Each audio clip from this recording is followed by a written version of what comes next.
Chapter 3.3, Increasing and Decreasing Functions and the First Derivative Test, Day 1. What does increasing and decreasing mean? Well, looking at the words, increasing sounds like it means it's going up, and decreasing sounds like it means it's going down, which isn't too far off. If you take a look, mathematically, what we'll say, and this is kind of summing it up a little bit, when something's increasing, the value to the left of it is lower, and the value of the right of it is higher. So let's say an x gets greater as you go from left to right, or y gets greater as you go from left to right. And so decreasing has a very similar definition. The value to the left is higher, and the value to the right is lower. So the y value gets smaller as the x value gets larger. And how would we test for this? Right? How would we use the first derivative? Well, if you think about what the derivative tells us, it tells us the tangent line. And if a function is increasing, what's happening with the tangent line? Well, it has a positive slope. So what we want to test for increasing, we want the first derivative to be positive. Likewise, the test for decreasing, we want the first derivative to be negative. All right, so let's take a look a little bit further. Here's some guidelines for finding intervals of increasing and decreasing. Right? The first thing you want to do is locate your critical numbers. And if you remember from extrema, critical numbers, any place the derivative is equal to 0. So to locate the critical numbers, you'd want to first find f prime and set it equal to 0. And those are the x values, are your critical numbers.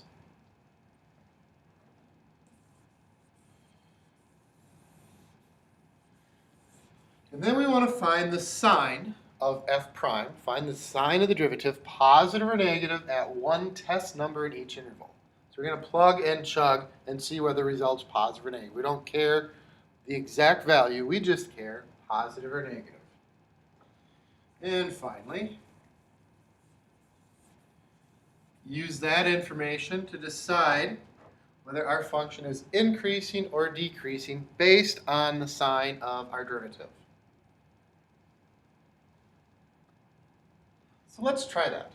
Find the open intervals on which f of x equals x cubed minus 3/2 x squared is increasing or decreasing. Our first step, locate the critical numbers. Find f prime equal to 0. So first we'll find our derivative.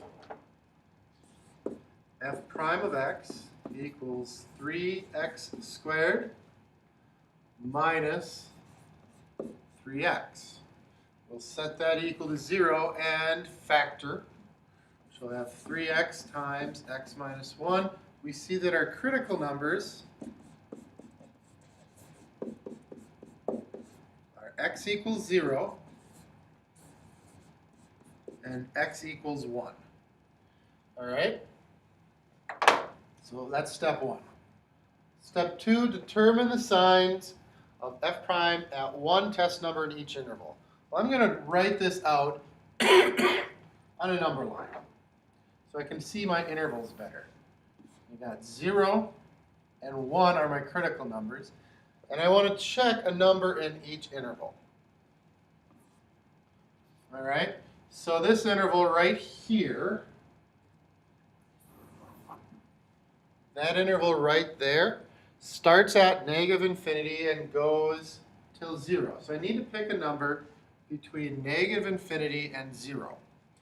Pick a number that makes it quite obvious and quite easy to do. I'm going to pick negative 100.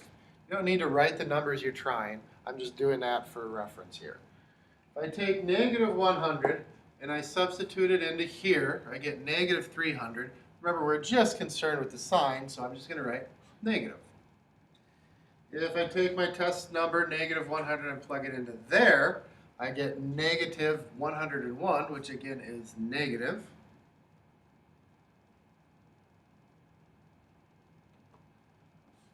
So we end up with a negative times a negative, which means the derivative there is positive. We pick a number between 0 and 1 in this interval right here, between 0 and 1. Not a lot of choices there. I'm just going to go with 1/2. Stick 1/2 into here. 3 times 1/2 is 3/2. That is positive. Substitute 1/2 into here. 1/2 minus 1, that's negative. Positive times negative is negative. And in our last interval, right here, between 1 and infinity, let's try 100. Again, make it obvious. You could pick any number you want. I like ones that are easy to calculate with and on the extremes, so the calculations become quite obvious. So picking 100, putting 100 into 3x, I get 300, which is positive. Putting 100 into x minus 1, I get 99, which is positive. And then a positive times a positive is positive. All right, so our intervals for increasing is where the first derivative is positive. So what I'm going to do is write my answer in interval notation. Extend this so we got more space. I'm going to say f of x is increasing on, and then any place my sign chart came out to be positive. It is increasing from negative infinity to 0, and then in union with the interval from 1 to infinity. And this is really important, this next part. On the AP test, they're going to want a reason. You need to give a reason. And your reason is not refer to the sign chart. You need to be very specific. Why was it increasing? It was increasing because our first derivative was positive. And you can say that as it was positive, or I'm going to say greater than 0 means the same thing. And it's quicker to write. And then our interval of decreasing, same thing. Write the answer in interval notation. F of x is decreasing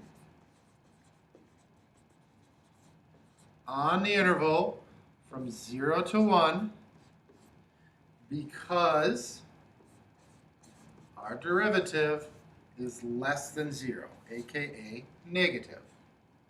All right, now we have a relative max or min. Theorem 3.6 is the first derivative test. How do you use the first derivative to find the max or min?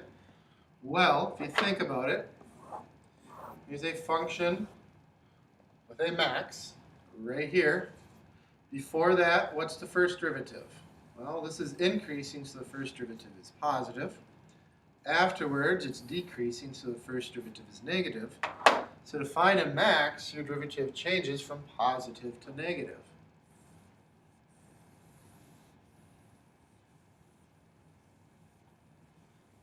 And likewise, to find a min, your derivative will change from negative to positive.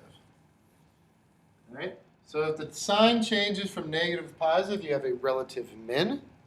And if the sign of the first derivative changes from positive to negative, you have a relative max. Find the extrema of f of x. So we'll find our derivative. This might be easiest if we split this into 2. Remember, that makes these problems a lot easier sometimes. So we get x squared plus x to the negative 2. So this will be 2x minus 2x to the negative third. Let's write that back as a fraction. We got 2x minus 2 over x cubed. And what we want to do then is get it as one fraction, x cubed. Multiply this term by x cubed, we get 2x to the fourth minus 2. Let's factor that. Our critical numbers anything that makes the top or the bottom 0. So our critical numbers are plus or minus 1 and 0. At 0, it's undefined because that makes the bottom 0. So we'll make our number line to check our intervals from -1 to 0 to 1. We'll use -100 here. -100 makes the top positive and the bottom positive, so this is positive. We'll use 1/2 in this interval, -1/2. That would make the top negative and the bottom negative, so this is positive. We will use 1/2 here. We'll make the top positive and the bottom negative, so this is negative. And then over here we'll use 100, which will make the top positive and the bottom positive. Hold the phone, I made a mistake over here. Here, top's positive, bottom's negative, so this is negative. All right, and we can see we have some sign changes right here. We go from negative to positive, so that's a relative min. I'm running short on time, so I'm not going to get much further than that as far as explaining why, but it's because the sign goes from negative to positive. Right here, we go from negative to positive, so this is also a relative min. Right, this goes from positive to negative. However, that's an asymptote. So we can't say anything about this if this is a relative max or min, because it's neither, because it doesn't exist in the function. So what does the first derivative test tell us? Well, the first derivative test tells us whether the function is increasing or decreasing. If it's positive, the function is increasing. If it's negative, the function is decreasing. How do we tell if a function has a relative maximum or a minimum using the first derivative test? Well, we saw that there was a sign change. If the derivative changes signs, there's a max or a min. More specifically, if it changes from positive to negative, there's a max. And if it changes from negative to positive, then there is a min.